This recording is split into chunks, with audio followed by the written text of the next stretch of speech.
ঘৰত যিহেতু আলহী আছে আৰু আলহীৰ বাবে আজি একদম ধুনীয়া ধুনীয়া খানা বনাইছোঁ আৰু ভিডিঅ'টো আপোনালোকে চাওকচোন কিমান ধুনীয়া স্পেচিয়েল বনাইছোঁ খালি লোভ নকৰিব দেই বহুত দূৰৰ পৰা আলহী আহিছে কেনেকুৱা লাগিছে খাই কওক মজা লাগিছে খাই একদম এয়া হৈছে কঁঠাল গুটি আৰু ৰঙালাও পাতৰ খাৰ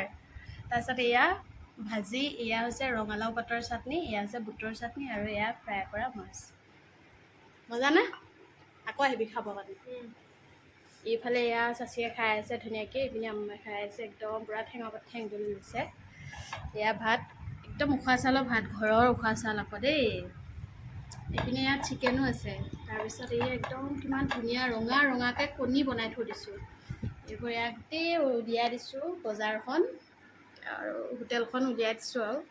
খাই আছে কাৰণে একদম পূৰা বাচন দাঙি লৈ খাই আছে আৰু